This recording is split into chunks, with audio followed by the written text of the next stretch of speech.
saluto da Heavy Metal Heaven. Oggi abbiamo il piacere di analizzare un incubo nichilista in marcio a base di death e doom metal, pubblicato da una band americana molto talentuosa.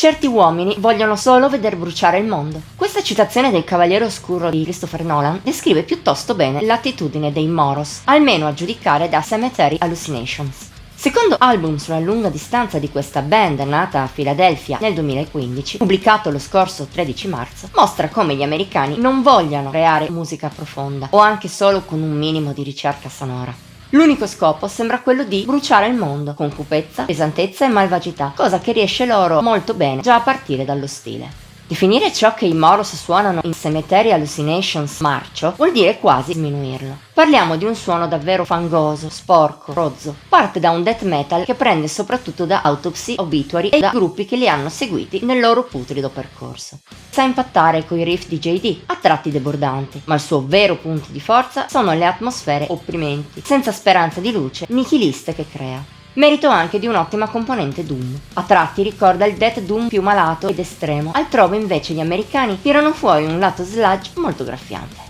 Tutti elementi che, insieme ad altre piccole venature, per esempio dal death and roll e dal brutal, contribuiscono a rendere la musica degli americani ancora più efficace. Il risultato di tutto ciò è un disco allucinante quanto il titolo suggerisce, malsano all'estremo, un incubo portato, o meglio, decomposto, in musica. Un effetto che i Moros potenziano tramite alcuni dettagli forse non cercati ma riusciti, come una scarsa cura a livello tecnico, che però rende il tutto ancora più grezzo e incisivo. Allo stesso scopo lavora un elemento invece ben studiato come la registrazione, anch'essa non pulitissima e tuttavia perfetta per valorizzare sia i riff che le atmosfere malsane di Cemetery Hallucinations. Basterebbero questi ingredienti per rendere il disco interessante, ma anche gli statunitensi ci mettono molto di proprio. Nonostante la cattiveria e le sensazioni malvagie evocate sembrino sempre spontanee, un gran talento consente loro di sapere sempre quando è meglio accelerare e quando frenare, quando inserire determinati elementi e così via.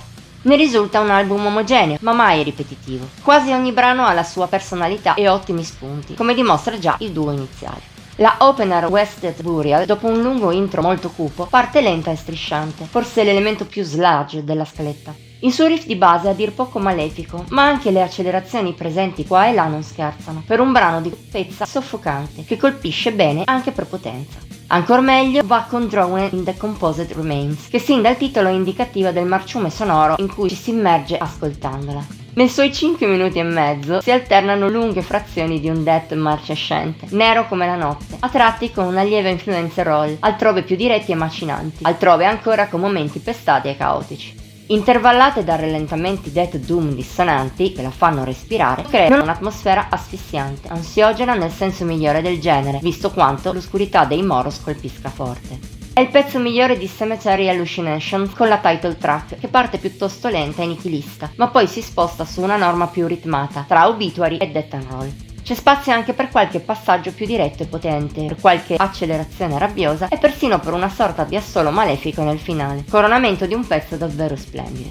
Ma il bello del disco non finisce qui. Per esempio, Consumed by Agony inizia molto rabbiosa, ma poi devia su lidi quasi dolorosi, disperati, uniti però al solito muro cupo e feroce dei Moros. Oppure c'è The Pool, che coi suoi influssi death and roll e persino groove sembra più vitale, meno negativa del resto. Ma è una finta, perché poi la musica torna lenta verso l'abisso orrorifico sentito nel resto del disco, in un'evoluzione molto ben congegnata. A questo punto dobbiamo dire anche che ogni tanto la mancanza di cura del gruppo porta alcuni passaggi a vuoto. Sono rari comunque, e lungo la scaletta non c'è neppure un pezzo meno che valido. In definitiva, Cemetery Hallucinations è un disco penetrante.